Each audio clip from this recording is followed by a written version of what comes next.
Coucou, c'est le tutorat. Aujourd'hui, on va corriger deux QCM de génome, un QCM du concours blanc et un QCM d'anal. Commençons par le QCM 11 du concours blanc. Je vous laisse faire pause pour lire l'énoncé et prendre connaissance des données. Resituons un peu le contexte. L'achondroplasie est une maladie génétique qui touche la croissance osseuse. Elle provient d'une mutation du gène FGFR3 qui code pour un récepteur de facteur de croissance fibroblastique. Dans cet exercice, on coupe le gène FGFR3 grâce à une enzyme. Cette enzyme coupe le fragment d'ADN qu'on lui soumet au niveau d'une séquence particulière qui correspond à son site de restriction. Ce site n'existe pas dans l'allèle normal, mais il existe dans l'allèle muté. Petit rappel, un allèle correspond à la version d'un gène. Donc si on essaie de faire agir l'enzyme sur l'allèle sain, elle ne coupera pas l'ADN, car elle ne reconnaîtra son site de restriction à aucun endroit. Si en revanche on la fait agir avec l'allèle muté, elle coupera au niveau de son site de restriction. On obtient donc un seul fragment d'ADN pour l'allèle sain et deux pour l'allèle muté. Ce que l'on étudie dans l'exercice, c'est la trace laissée par les différents fragments d'ADN obtenus lors d'une électrophorèse. Un fragment laisse une trace dont la taille détermine la localisation. Un allèle sain donnera une seule trace, puisqu'il n'est pas coupé par l'enzyme, tandis qu'un allèle muté laissera deux traces, correspondant aux deux fragments issus de l'unique coupure de l'enzyme au niveau de son site de restriction. Attention, il ne faut pas oublier qu'un individu possède deux allèles pour le gène FGFR3, un sur chaque chromosome de la paire porteuse du gène. Pour la suite de l'exercice, il est nécessaire de ne pas oublier cette notion de parité. Examinons les profils électrophorétiques de toutes les combinaisons alléliques possibles. Tout d'abord, une personne homozygote pour l'allèle sain. On aura sur l'électrophorèse une seule bande. En effet, si chaque chromosome donne un brin d'ADN correspondant à l'allèle sain, chacun de ces brins ne sera pas coupé par l'enzyme. Ils arriveront donc tous les deux au même endroit, puisqu'ils feront la même taille, 170 paires de bases. Si on a un génotype hétérozygote, c'est-à-dire un allèle sain et un allèle muté, on aura un brin d'ADN non coupé par l'enzyme, qui va donc laisser une trace unique, et un brin coupé en deux, qui laissera deux traces plus bas.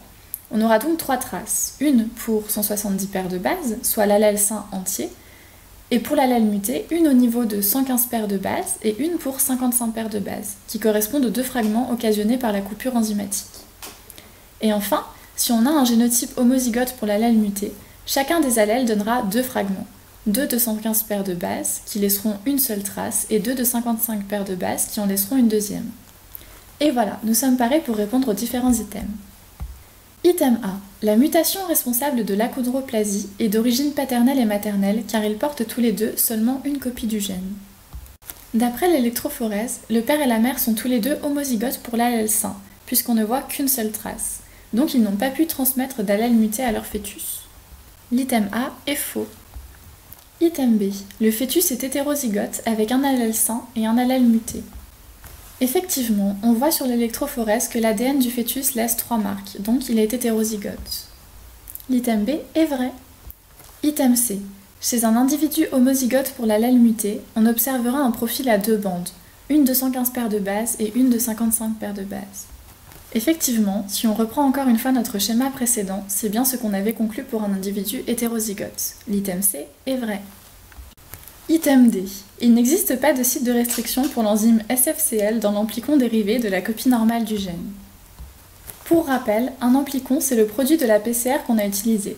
C'est l'amplicon qu'on soumet à l'enzyme avant de faire l'électrophorèse. Ça correspond au brin d'ADN dont je vous parle depuis tout à l'heure. L'item D est vrai, puisqu'on a vu que l'allèle sain, soit le gène normal, n'était pas coupé par l'enzyme. C'est bien parce qu'il ne possède à aucun endroit son site de restriction. Item E. Si l'on retrouve qu'un seul produit de PCR à 115 paires de bases, on peut conclure que l'individu est homozygote pour l'allèle muté. On a vu tout à l'heure qu'on retrouve deux bandes pour un individu homozygote pour l'allèle muté, donc l'item E est faux.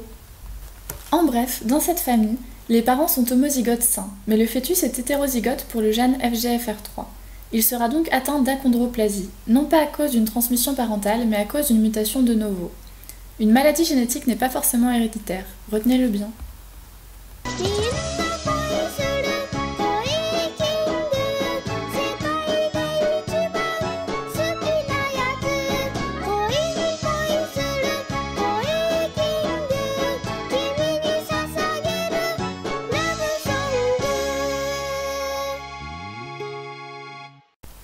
Passons à un petit point court sur les différents types de séquençage. C'est un point intéressant car c'est un type de question qui tombe assez régulièrement et on vous demande de bien savoir la différence entre ces différentes méthodes. Je vous laisse faire pause pour prendre connaissance de l'énoncé. Reprenons les bases. À quoi sert le séquençage? Il permet de faire l'inventaire de tous les gènes d'un organisme. En séquençant le génome de différentes espèces, on peut les comparer et étudier les parentés entre ces espèces. À quel point ces espèces se ressemblent-elles? Quelle est la parenté entre ces organismes? Pour prendre un dernier exemple, le séquençage de bactéries peut présenter un intérêt biomédical. Si vous avez un patient avec une infection bactérienne, selon si la bactérie porte des gènes de résistance aux antibiotiques ou non, vous ne prescrirez pas les mêmes médicaments. Voyons maintenant les différentes méthodes de séquençage évoquées dans le cours. Les plus importantes à comprendre et à retenir sont la méthode de Sanger, le pyroséquençage et le séquençage par terminaison réversible. Cependant, il est également important de connaître les autres méthodes pour bien les différencier les unes des autres. Il est important de ne pas confondre toutes ces différentes techniques. On va donc chercher à comparer tout ça pour voir où sont les différences à retenir. Faisons un petit récapitulatif rapide sur les différentes méthodes. Tout d'abord, la méthode de Sanger est une méthode enzymatique, alors que la méthode de Maxam et Gilbert est une méthode par dégradation chimique. On utilise des terminateurs dans les différentes méthodes pour interrompre l'élongation de l'ADN à un certain point. Mais ces terminateurs n'ont pas nécessairement toutes les mêmes caractéristiques en fonction des techniques. En effet, dans la méthode de Sanger, les terminateurs sont simplement des didésoxyribonucléotides et servent à bloquer l'élongation à la place d'un certain nucléotide A, T, C ou G.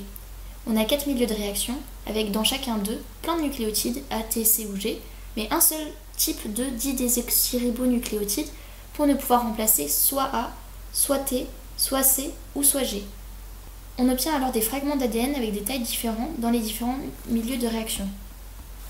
Chaque milieu de réaction est ensuite soumis à une électrophorèse pour séparer les fragments d'ADN de différentes tailles.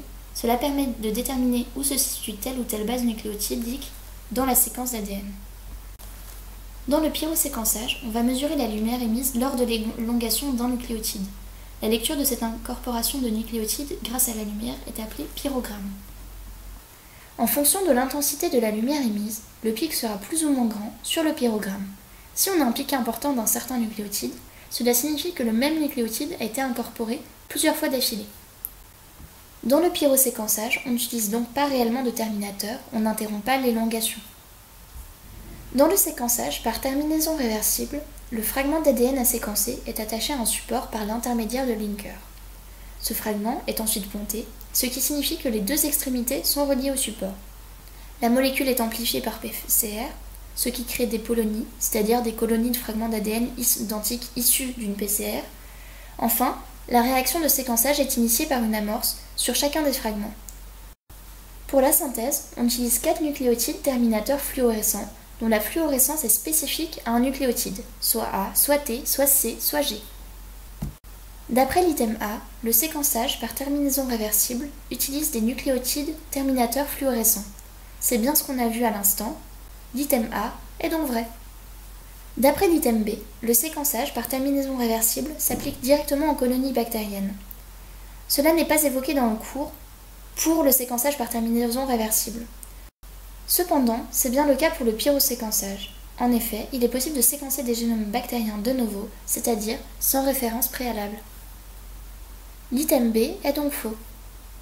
Dans l'item C, on nous dit que le séquençage par terminaison réversible fait partie des méthodes de séquençage en cours de synthèse. Ce qu'on entend par là, c'est que le séquençage se fait au cours de l'élongation du brin d'ADN. Par exemple, ce n'est pas le cas pour la méthode de Sanger, car le séquençage à proprement parler se fait après la synthèse de tous les fragments d'ADN, grâce à la séparation de ces fragments, grâce à l'électrophorèse.